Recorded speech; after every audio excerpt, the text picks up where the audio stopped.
क्या बात करते हैं?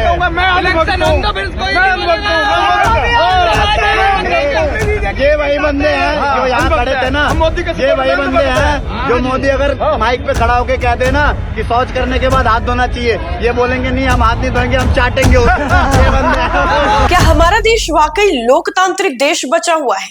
दरअसल सोशल मीडिया पर अलग अलग तरीके से ये सवाल उठाया जा रहा है, चाहे यूट्यूब हो, इंस्टाग्राम हो, ट्विटर हो, हर जगह पर ये सवाल पूछा जा रहा है। लेकिन इसकी शुरुआत कहां से हुई? कैसे लोगों ने ये पूछना शुरू कर दिया अचानक से कि लोकतंत्र बचा हुआ है या नहीं बचा हुआ है? ध्रुव राठी, इनका नाम आप कई लोग जानते होंगे और कई लोग वीडियोस भी देखते होंगे बाकायदा। वैसे इसमें कोई आश्चर्य वाली बात नहीं है कि इनके वीडियोस सारे मिलियंस में जाते हैं, लेकिन इस वक्त इनका वीडियो पिछले कुछ दिनों से काफी ज्यादा वायरल हो रहा है।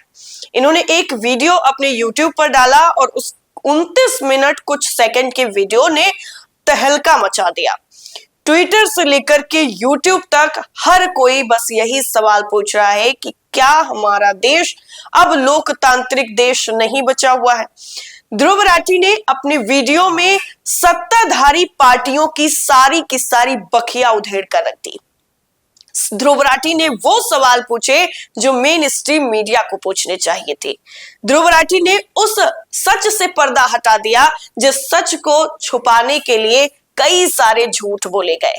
सत्ताधारी पार्टी चाहे अभी कोई दूसरी हो या फिर इससे पहले कोई और रह चुकी हो, सभी सत्ताधारी पार्टियों का यही हाल है। और ध्रुव राठी ने उन सभी लोगों को आईना भी दिखाया जो खुद को गर्व से कहते हैं कि हम अंधभक्त हैं और हम वही करेंगे जो हमें कहा जाएगा, जो हमारे आका हमसे कहेंगे करने के लिए।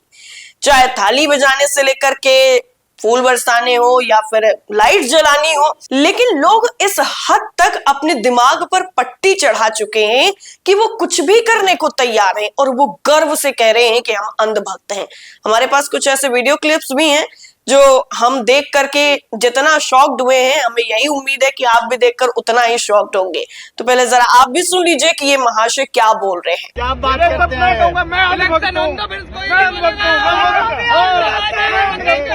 ये वही बंदे हैं जो यहाँ खड़े थे ना, ये वही बंदे हैं जो मोदी अगर माइक पे खड़ा होके कह दे ना कि शौच करने के बाद हाथ धोना चाहिए, ये बोलेंगे नहीं हम हाथ नहीं धोएंगे, हम चाटेंगे। ये बंदे हैं। सुन लिया, बेरोजगारी से कोई मतलब नहीं है, महंगाई से कोई मतलब नहीं है, पेपर लीक हो जाए उससे कोई मतलब नहीं है, लेकिन करेंगे क्या? सिर्फ और सिर्फ अंधभक्ति करेंगे, इसके अलावा कुछ भी नहीं करेंगे। और ध्रुव राठी ने अपने वीडियो में इन्हीं जैसे लोगों का जिक्र भी किया है।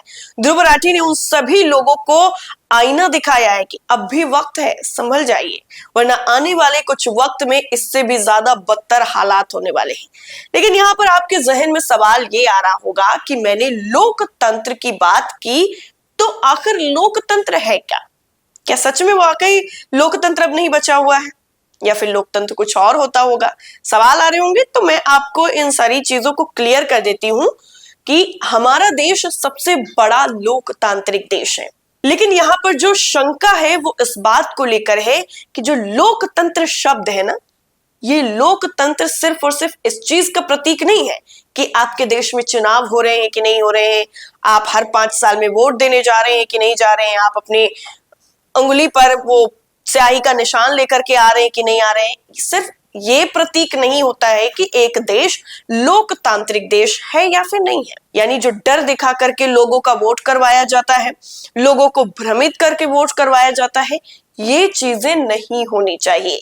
एक स्वतंत्र और निष्पक्ष अगर चुनाव हो रहा है तभी वो देश लोकतांत्रिक देश कहलाता है। हमारा भारत भी ऐसा ही है। लेकिन इस वक्त जब लोकसभा चुनाव सर पर है, बस कुछ ही वक्त बचा हुआ है, तो ऐसे में ध्रुव राठी के इस वीडियो ने उन सभी लोगों के जहन में ये सवाल जरूर उठा दिया कि क्या हमारे देश में स्वतंत्र तरीके से और निष्पक्ष तरीके से चुनाव हो रहे हैं? क्योंकि ईवीएम को लेकर के आपने सुना होगा, कई लोग सवाल उठाते हैं, कई सारी याचिकाएं भी सुप्रीम कोर्ट में जा चुकी हैं और विपक्षी जो पार्टियां हैं वो भी बार बार ये दावा करती हैं कि अगर ईवीएम से इलेक्शन ना करवाया जाए, बैलेट पेपर से इलेक्शन करवाया जाए, तो इसके हालात कुछ और हो जाएंगे। अगर हालातों पर जाएंगे तो बेरोजगारी इस वक्त चरम पर है, हर जो पेपर होता है, अगर खासकर हम सबसे बड़े राज्य उत्तर प्रदेश की बात कर लें तो मैक्सिमम जो पेपर हैं वो लीक ही हो जाते हैं, ऐसा जो दावा है वो किया जाता है और जो मीडिया रिपोर्ट्स आती रहती हैं वो सबके सामने है। लेकिन यहाँ पर घूम फिर करके जो पूरी सुई है और जो पूरा सवाल है वो ये आ जाता है कि हाँ, हमारा देश जरूर लोकतांत्रिक देश है, लेकिन निष्पक्ष और स्वतंत्र तरीके से जो चुनाव है वो कहीं ना कहीं नहीं हो पा रहे हैं। इस चीज का दावा कई रिपोर्ट्स में भी किया जाता है और कई लोग इसको लेकर सवाल भी उठाते हैं। और अब जैसे लोकसभा चुनाव जैसे जैसे नजदीक आ रहा है तो विपक्षी पार्टियों के नेता भी इस चीज को लेकर के खूब सवाल उठा रहे हैं और ध्रुव राठी ने भी अपने ही वीडियो में इसी तरीके के सवाल उठाए थे और इसका वीडियो देखते ही देखते कई सारे सोशल मीडिया प्लेटफॉर्म पर वायरल हो गया। आपके सामने चंडीगढ़ मेयर चुनाव है, एग्जाम्पल के तौर पर आपको बता रही हूं जिससे आपको थोड़ी चीज समझ में आ जाए कि सुप्रीम कोर्ट को कहना पड़ा कि लोकतंत्र की हत्या हो रही है। एक मेयर का चुनाव बहुत छोटा चुनाव माना जाता है, लेकिन जब सोचिए मेयर के चुनाव में इतनी बड़ी धांधली हो सकती है, अगर सीसीटीवी कैमरा ना होता तो पकड़ा भी नहीं जाता। इलेक्शन कमीशन का जो अधिकारी है वो इस तरीके की धोखाधड़ी करता है, इस तरीके का फर्जीवाड़ा करता है और निशान लगा लगा करके जो बैलेट पेपर है उनको अवैध कर देता है, जिससे जो आम आदमी पार्टी और कांग्रेस का जो अलायंस था उसका प्रत्याशी हार जाता है और बीजेपी का प्रत्याशी जीत जाता है।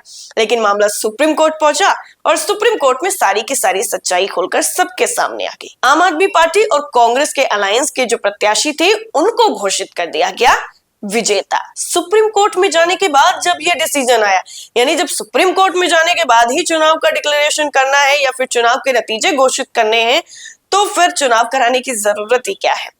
एक छोटे से मेयर चुनाव में इतनी बड़ी धोखाधड़ी हो सकती है तो फिर बड़े बड़े चुनाव में क्या हाल होता होगा, इसका अंदाजा आप बखूबी लगा सकते हैं। आपकी क्या राय है हमें कमेंट करके जरूर बताइए और आपके अपने कुल्हड़ न्यूज को सब्सक्राइब करना बिल्कुल मत भूलिएगा।